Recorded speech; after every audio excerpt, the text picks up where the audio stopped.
Hello students, welcome to hands on biology and मैं हूँ आपकी विशाखा मैम। लास्ट क्लास में हमने पढ़ा था about the salient features of double helical structure of DNA, right?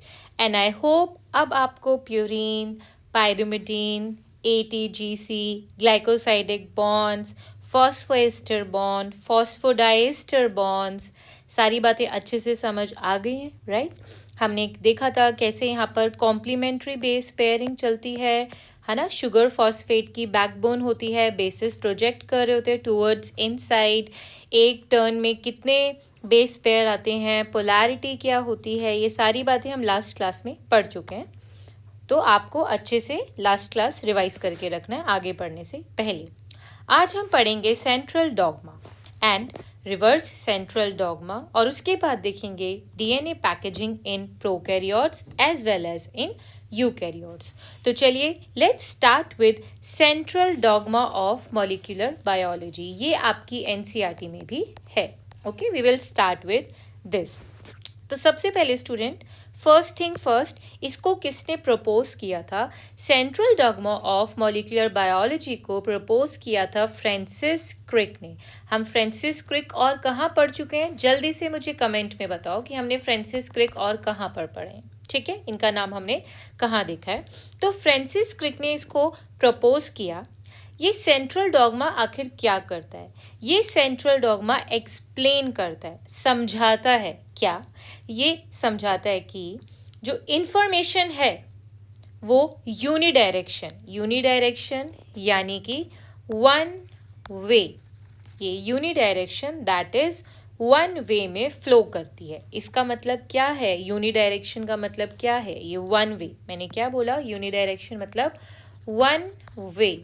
इसका मतलब है डीएनए, देखो डीएनए आप ऑलरेडी पढ़ चुके हो कि ये यूनिवर्सल जेनेटिक मटेरियल है ना।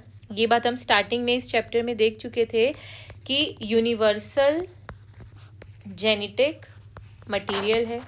मैं यहाँ बच्चों वायरसेस की बात नहीं कर रही हूँ, वायरस स्पेशली किसकी? राइबोवायरस की, क्योंकि राइबोवायरस में जो आपका जेनेटिक मटेरियल होता है इन राइबोवायरसेस, वो क्या होता है? आरएनए होता है। रेट्रोवायरस भी हम इनको बोलते हैं। मैं उनकी बात नहीं कर रही हूँ। वायरस की बात यहाँ क्यों नहीं हो रही है? किसी भी तरीके की वायरस की बात मैं यहाँ नहीं कर रही हूँ। वाई? बिकॉज वायरस तो आप लिविंग में कंसिडर ही नहीं करते हो ना। Virus they are an exception. तो वायरस तो एक्सेप्शन है यहाँ पर, उसको हम लिविंग कंसिडर ही नहीं करते हैं, तो उसको छोड़ दो। तो बाकी सब में जेनेटिक मटेरियल क्या है? जेनेटिक मटेरियल डीएनए है। It is the universal genetic material in all organism. And virus को हम लिविंग कंसिडर नहीं करते हैं तो हटा देते हैं। ओके, अब देखो सबसे पहला प्रोसेस यहाँ सेंट्रल डॉग्मा में, डीएनए से बनती है डीएनए की कॉपी। डीएनए से क्या बनती है? डीएनए की कॉपी। और इस प्रोसेस को हम बोलते हैं बच्चों, डीएनए से डीएनए की कॉपी बनने, इस प्रोसेस को हम कहते हैं रेप्लिकेशन। तो फिर से central dogma of molecular biology को प्रपोज किसने किया था? फ्रांसिस क्रिक ने। और आप कमेंट में बताने वाले हो कि फ्रांसिस क्रिक और आपने कहाँ पढ़े हैं। इसके बाद ये क्या करता है? एक्सप्लेन करता है। किस चीज़ को एक्सप्लेन करता है? यूनिडायरेक्शनल फ्लो ऑफ इंफॉर्मेशन को एक्सप्लेन करता है। अब ये यूनिडायरेक्शनल यानी कि वन वे फ्लो, ये क्या है? यही हम समझ रहे हैं। इसको समझने से पहले हम बात कर रहे थे डीएनए की, कि डीएनए एक यूनिवर्सल जेनेटिक मटेरियल है ना, यूनिवर्सल जेनेटिक मटेरियल। वायरस को हम लिविंग कंसीडर नहीं करते हैं तो वायरस हटा देते हैं यहाँ से। तो जिस प्रोसेस में डीएनए से डीएनए की कॉपी बनती है उस प्रोसेस को तो हम कहते हैं रेप्लिकेशन। ठीक है, जिस प्रोसेस में डीएनए से डीएनए की कॉपी बनती है उसको हम क्या बोलेंगे? रेप्लिकेशन। नाउ अब मुझे एक बात बताओ, यूनिट ऑफ इनहेरिटेंस क्या है? What is the physical unit of inheritance? Physical unit of inheritance है जीन, है ना, हम पढ़ चुके हैं। और जीन केमिकली क्या होता है बच्चों? जीन केमिकली क्या है? डीएनए ही तो है। तो यानी कि इनहेरिटेंस की यूनिट क्या हुआ? डीएनए हुआ। बट इस डीएनए के साथ एक प्रॉब्लम है। ओके, डीएनए के साथ एक प्रॉब्लम है। प्रॉब्लम ये है कि डीएनए डायरेक्टली प्रोटीन्स नहीं बना सकता, एंजाइम्स नहीं बना सकता, है ना। एंजाइम्स बेसिकली क्या होते हैं? Enzymes are protein only. तो मैं कह रही हूँ कि DNA is the universal genetic material. सारी इंफॉर्मेशन इस डीएनए के अंदर है, क्या बनना है, कितना बनना है, ये सारी इंफॉर्मेशन डीएनए कैरी कर रहा है। बट डीएनए लाचार है। कैसे लाचार है कि डीएनए डायरेक्टली एंजाइम्स या प्रोटीन नहीं बना सकता। इसको अपनी इंफॉर्मेशन भेजनी पड़ेगी पहले किस में, आरएनए में। इसको अपनी इंफॉर्मेशन को ट्रांसक्राइब करना पड़ेगा। तो जब डीएनए अपनी इंफॉर्मेशन आरएनए को दे देता है, ट्रांसक्राइब कर देता है, तो डीएनए से बन जाता है एमआरएनए। अब यहाँ पर स्टूडेंट आरएनए हम आगे पढ़ेंगे। 3 तरीके के आरएनए होते हैं, एमआरएनए, टीआरएनए एंड आरआरएनए। मैं किसकी बात कर रही हूँ यहाँ पर, मैं बात कर रही हूँ एमआरएनए की। ओके, तो डीएनए ऑल्दो सारी जेनेटिक इन्फॉर्मेशन अपने अंदर कैरी कर रहा है, बट वो उस इंफॉर्मेशन को डायरेक्टली प्रोसेस नहीं कर सकता। तो डीएनए से पहले बनेगा आरएनए।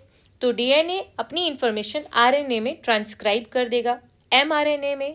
इस एमआरएनए की फुल फॉर्म क्या है, मैसेंजर आरएनए। ठीक है, अभी आपको बताया मैंने 3 तरीके के आरएनए होते हैं, बाकी के 2 rest 2 are tRNA and rRNA. तो जिस प्रोसेस में डीएनए से डीएनए बना, जिस प्रोसेस में डीएनए से डीएनए की कॉपी बनी, उसको तो हमने बोला रेप्लिकेशन। बट जिस प्रोसेस में डीएनए से आरएनए बना, उस प्रोसेस को हम बोल देंगे ट्रांसक्रिप्शन। तो यहाँ पर ये क्या हो गया, ट्रांसक्रिप्शन। अब ये आरएनए क्या करेगा, अब ये आरएनए ट्रांसलेट कर लेगा इटसेल्फ इनटू प्रोटीन। ठीक है, ये आरएनए किस में ट्रांसलेट कर लेगा खुद को, प्रोटीन में, with the help of process जिसको हम बोलेंगे ट्रांसलेशन। यानी कि डीएनए खुद ये नहीं कर सकता है। ठीक है, बीच में जो कड़ी है, जो बात इधर की उधर कर रहा है, इधर की बात इधर भेज रहा है, वो कौन है, आरएनए। तो फिर से डीएनए डायरेक्टली प्रोटीन नहीं बना सकता। डीएनए की इंफॉर्मेशन पहले आरएनए में जाएगी और आरएनए के थ्रू प्रोटीन बनेगा। और ये यूनिवर्सल है, आप प्रोटीन से यूनिडायरेक्शनल है, आप प्रोटीन से वापस डीएनए नहीं बना सकते, आप डीएनए से ही प्रोटीन बना सकते हो। इसीलिए हम इसको बोलते हैं यूनिडायरेक्शनल। दैट इज इंफॉर्मेशन एक ही रास्ते में जा रही है, डीएनए से आरएनए और आरएनए से प्रोटीन, प्रोटीन से वापस डीएनए नहीं बनता। इसी को हम बोलते हैं बच्चों central dogma of molecular biology. आई बात समझ में? तो central dogma of molecular biology को प्रपोज किसने किया, फ्रांसिस क्रिक ने। ये क्या बताता है, ये एक्सप्लेन करता है यूनिडायरेक्शनल फ्लो ऑफ इंफॉर्मेशन, जिसमें master copy, very important, master copy क्या है, डीएनए, और वर्किंग कॉपी क्या है, आरएनए, और बिल्डिंग मॉलिक्यूल या ट्रेट एक्सप्रेसिंग मॉलिक्यूल क्या है, प्रोटीन। तो इसी तिगड़म को हम क्या बोलते हैं, central dogma of mol bio. Got it? चलो अब बात करते हैं वायरस की, है ना।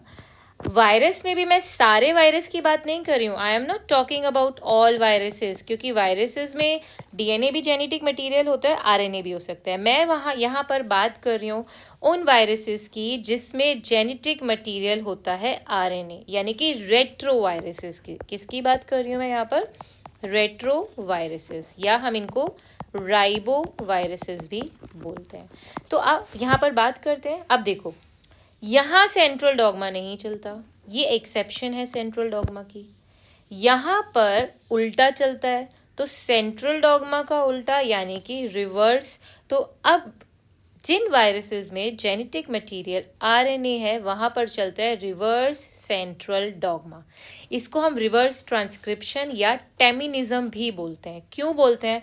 बिकॉज इसको डिस्कवर किया था टेमिन एंड बाल्टीमोर ने। ठीक है, तो टेमिन ने इसको डिस्कवर किया था, तो इसीलिए इसको हम टेमिनिज्म भी बोलते हैं।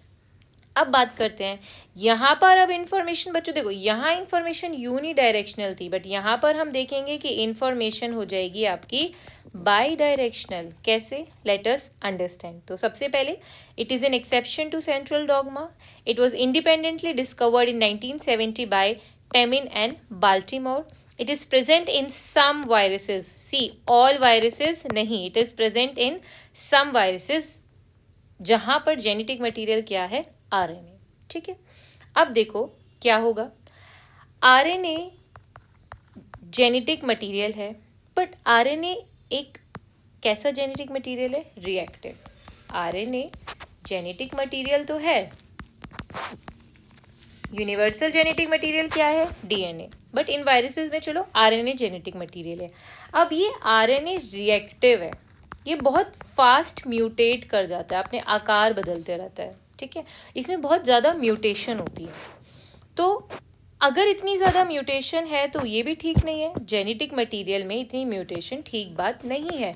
हम आगे पढ़ेंगे कि इसीलिए जब हम दोनों के बीच में देखेंगे आरएनए वर्सेस डीएनए कि why DNA is the best genetic material, RNA कैसे पीछे रह गया एज कम्पेयर टू डीएनए, तो हम वहाँ पर डिटेल में देखेंगे।